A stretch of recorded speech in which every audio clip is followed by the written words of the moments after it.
seconds.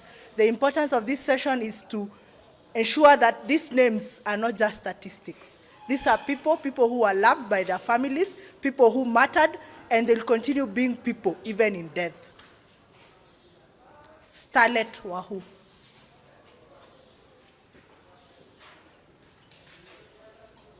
Maureen,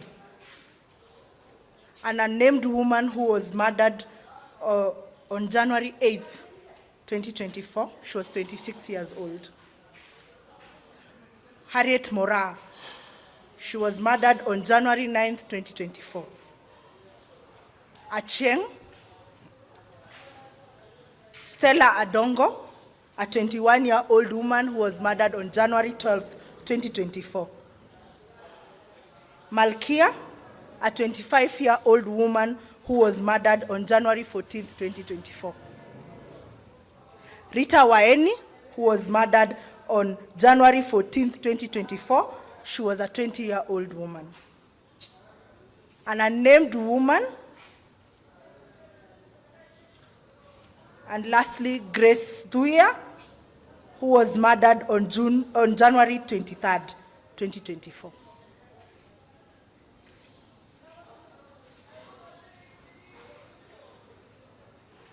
We also stand in solidarity of the survivors of femicide in Isiolo. We remember the spirit of Elizabeth Ibrahim, who we lost in January of 2022. We also remember the spirit of Celestine Nduku, who also lost her life in 2022. We also remember the spirit of Sakina, who lost her life in Isiolo as well. The Jabdu Africa and Isiolo Advocacy Network are deeply concerned and disturbed by the increasing cases of violence against women and femicide in the country. Over the past 3 weeks, our media houses have reported the brutal murder of several women in various locations in this country. We are appalled and shocked and terrified by these deaths that have been orchestrated in the most cruel and vicious ways. As youth-led organizations in Isiolo, we join the rest of human rights advocates and the Kenyans of goodwill to condemn these actions in the strongest terms possible. We also take this opportunity to condole with the friends and families of the women who have lost their lives and pray that the Almighty may comfort them during these difficult times. It is shocking how in recent times, women and girls' lives are treated callously, leading to such atrocities and fatalities. Every Kenyan is entitled to the rights and freedoms enshrined in our Constitution. However, the Kenyan woman's rights continue to be violated daily with impunity. Consequently, we register our outcry that one life lost is too many. We call upon our security apparatus to expedite investigations on the existing cases, especially the current ones, and provide the much-needed answers and justice to the families and friends who have lost their loved ones. It is rather disappointing that these incidences have occurred less than a month after the country joined the rest of the world in marking the 16 days of activism against gender-based violence. During these celebrations, several commitments to champion the elimination of gender-based violence were made. However, it is not lost on us that factors such as victim shaming, normalized rape culture, and hyper-sexualization of women and girls play a significant role in the rising cases of gender-based violence in the country. Therefore, we remind every Kenyan that all human beings, irrespective of their gender, occupation, and age, are deserving of human dignity and respect. Through the words of the wise Sadhguru, we firmly believe that a society that does not respect and take care of its women cannot progress and prosper. Ultimately, we ask our government, through the judicial system, to effectively deal with all the perpetrators of gender-based violence as it has demonstrated in the past. We can no longer continue with business as usual, as some individuals have portrayed that they cannot respect the rule of law by existing with others peacefully and harmoniously. It is our plea that a precedent be set to end these senseless killings of women and girls.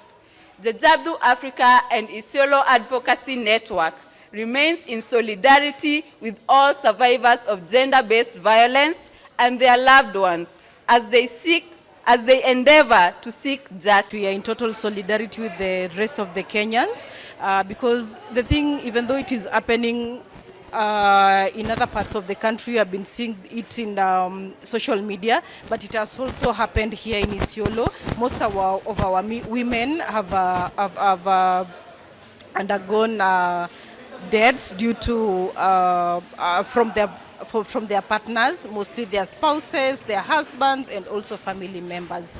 Yeah, and according to the statistics, we see that 1 in every 40 women have undergone GBV from either their intimate partner, from the relative, and it is very alarming.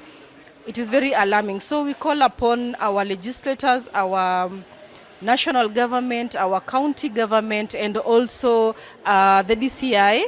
The DCI first on fast tracking, in getting the evidence and making sure that the perpetrators of these cases have been arrested, so that the person who has died can get justice, and also for all the other cases that women have been undergoing GBV, for them to get justice. And also something else, it's on, we need to, even this, it is happening in Kenya, it is also a national, it's also a national thing. We call the county and national governments, because now we have different policies, different GBV policies, child protection policies that have been developed and passed by the county and national government. So what we need to do is to call upon them to be able to allocate funds so that these policies can be able to be implemented, because if they are not implemented, nothing will go on. And if nothing will go on, us will keep on speaking. We'll keep on speaking, we'll keep on being the voices for the deceased, because now they will not call them the survivors. We'll keep on being the voice of the voiceless for the ones who have departed until justice prevail. Something else, it is not all the men that are doing it, but for the few, they are making women to be scared out there. So we are calling upon our brothers to be our sisters, our mothers keepers, so that this act can end. And also as civil societies, we need to work closely together, ensure that we have men incorporated in our activities. As much as we are saying we are working with women and girls to make sure that they access justice and to make sure that violence ends. We need to involve the men because they are the perpetrators. We need to involve them so that we can work together for this menace to end. Tuko na huzuni sana. We are not happy because you come to realize that people wame to profile like girls wanataka pesa za rahisi, women's they wanaintaiziwa na pesa. To speak the truth, hii pesa to ukipewa utachukua kwa rahisi.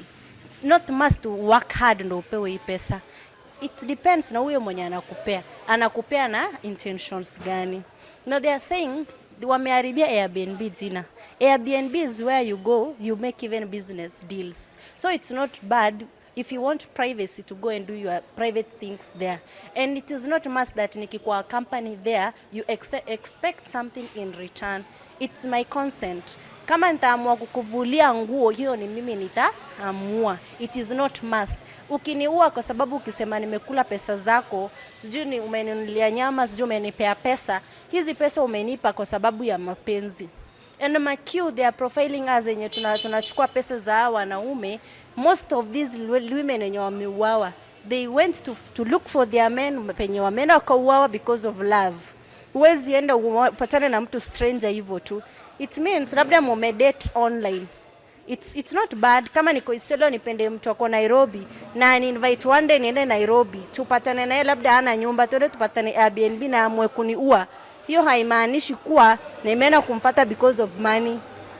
These men hata wengi hawana pesa.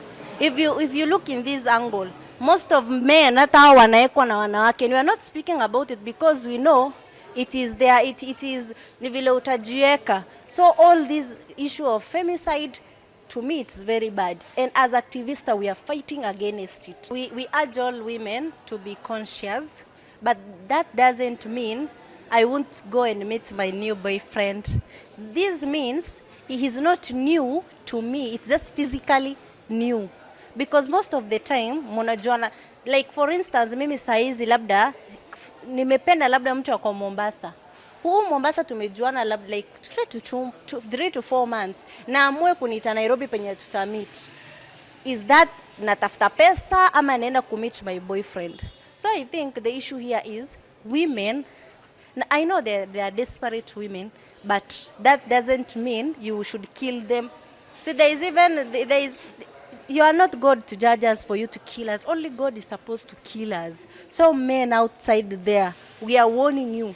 You should not be killing us. And wanaua wanawake, I can, for my opinion, I think it's anger issue. Because you una spend your money, in return, you think the lady should do what you want. But that should not be the case.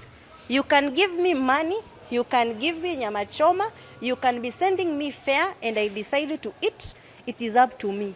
That should not guarantee you that you should nitoa mi nguo na you kill me after